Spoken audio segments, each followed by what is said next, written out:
Hello everyone, welcome to the commerce achiever platform. आज इस video के थ्रू हम कंटिन्यू कर रहे हैं हमारा ऑर्गेनाइजेशन थ्योरी का learning meaning and nature of the organisation. और आज जो हम टॉपिक डिस्कस करने जाएंगे वो है ऑर्गेनाइजेशन के पर्सपेक्टिव। ऑर्गेनाइजेशन के पर्सपेक्टिव को हम डिटेल में डिस्कस करेंगे आपके साथ। So please stay tune and stay connected for more learning on the commerce and management. So stay tuned and let's see the organization perspective. Hello, let's see together the organization perspective. Organization perspective होता क्या है? तो आप लोग ने ना बहुत ही ज़्यादा बार बार सुना होगा और किसी के कोर्स का भी पार्ट है organisation theory. Let me write in a detail, फिर इसको मैं रब कर दूँगी। ऑर्गेनाइजेशन थ्योरी, और एक आपने सब्जेक्ट सुना होगा ऑर्गेनाइजेशन बिहेवियर। ठीक है, सो कई बार इनको कनेक्ट कर दिया जाता है एज इन वन पार्ट और कई बार इनको डिफ्रेंशिएट रखा जाता है as in two different subjects. ठीक है, तो ऑर्गेनाइजेशन पर्सपेक्टिव क्या है? ऑर्गेनाइजेशन का जो पर्सपेक्टिव है, यानी ऑर्गेनाइजेशन का नज़रिया, कि वो अपने आप को किन दो नज़रियों से देखता है, वो है माइक्रो एंड मैक्रो। आपने कई जगह पे ये वर्ड सुना होगा माइक्रो, तो जैसे नाम आपको सुनाई दे रहा है ना माइक्रो, तो माइक्रो आपका क्या हुआ? छोटा बात। ठीक है, माइक्रो क्या हुआ? Small thing. Once again, okay.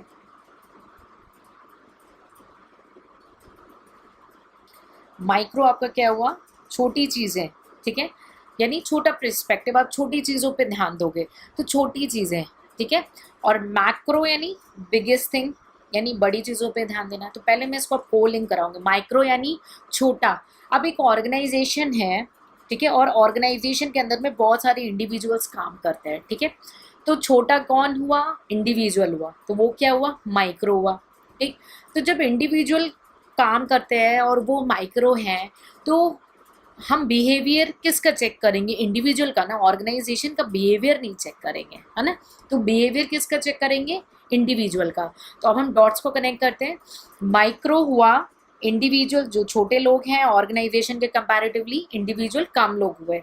तो माइक्रो क्या हुआ? इंडिविजुअल हुए, ह्यूमन बींग्स हुए, और उनको हम किसे कोरिलेट करते हैं? उनका दूसरे, उनको क्या कहते हैं? ऑर्गेनाइजेशन का बिहेवियर। तो वो अगर कौन से सब्जेक्ट का पार्ट हो जाएगा? ऑर्गेनाइजेशन बिहेवियर का पार्ट हो जाएगा। ठीक है, यानी इंडिविजुअल के बारे में हमें, उस ह्यूमन बींग के बारे में जो ऑर्गेनाइजेशन के अंदर काम करते हैं, उनके बारे में पूरी कंप्लीट स्टडी है कि इंडिविजुअल कैसा काम करता है, उनका नेचर क्या है, उनका इंट्रैक्शन कैसा है अदर इंडिविजुअल के नाम, उनके पर्सपेक्टिव्स क्या हैं।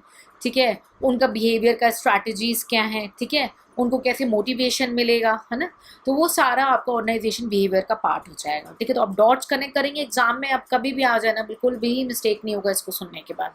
ठीक है, सो माइक्रो यानी कम, अगर ऑर्गेनाइजेशन से कंपेयर के, तो वो है इंडिविजुअल ह्यूमन बींग्स जो ऑर्गेनाइजेशन में काम करते हैं, और हम उनका बिहेवियर देखेंगे, दैट्स एन ऑर्गेनाइजेशन बिहेवियर। और मैक्रो की बात करें तो ऑर्गेनाइजेशन क्या है? लार्ज है, बिगेस्ट है। So macro is the organization. ठीक है, एंड इट्स कोरिलेशन क्या बोलेंगे उसको? Organization theory. तो अगर ऑर्गेनाइजेशन थ्योरी क्या हुआ? ये स्टडी है ऑफ द ऑर्गेनाइजेशन, है ना, और वो क्या है? मैक्रो लेवल है। तो ऑर्गेनाइजेशन को एज ए यूनिट स्टडी किया जाएगा कि कैसे ऑर्गेनाइजेशन काम करता है, कैसे ऑर्गेनाइजेशन का स्ट्रक्चर बनता है, कौन सी टेक्नोलॉजी अपनानी है, कौन सी नहीं अपनानी है। ठीक है, ऑर्गेनाइजेशन आपका कैसे इंटरेक्ट करता है, एनवायरनमेंट को कैसे रिस्पॉन्ड करता है, अपने इंटरनल एनवायरनमेंट को, अपने एक्सटर्नल एनवायरनमेंट को, है ना।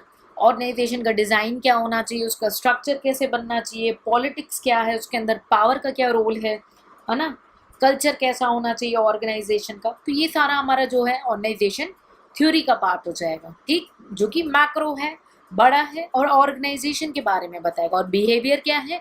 इंडिविजुअल के बारे में बताएगा, पीपल्स के बारे में बताएगा, ह्यूमन बींग्स के बारे में बताएगा। तो वो क्या है? हमारा organization behaviour of the individual, जो कि माइक्रो पर्सपेक्टिव है, किसके? इंडिविजुअल से रिलेटेड चीज़ों को स्टडी करेगा, यानी उनका परसेप्शंस कैसा है, उनको कैसे मोटिवेशन मिलेगी, क्या लीडरशिप स्किल्स चाहिए, उनका कैसा क्वालिटी ऑफ वर्क लाइफ उन्हें देना चाहिए, उनका क्वालिटी सर्कल कैसा होना चाहिए, है ना।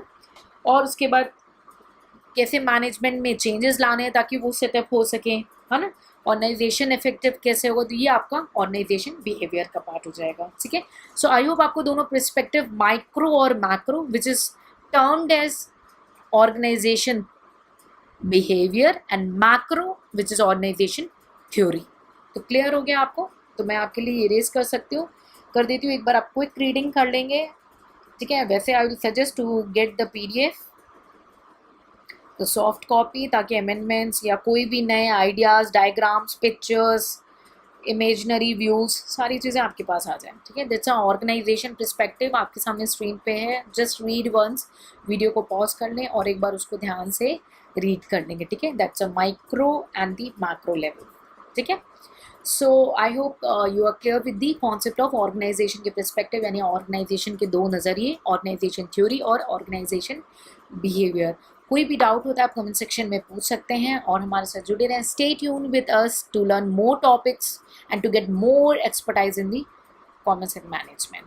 See you in the next session with a new topic.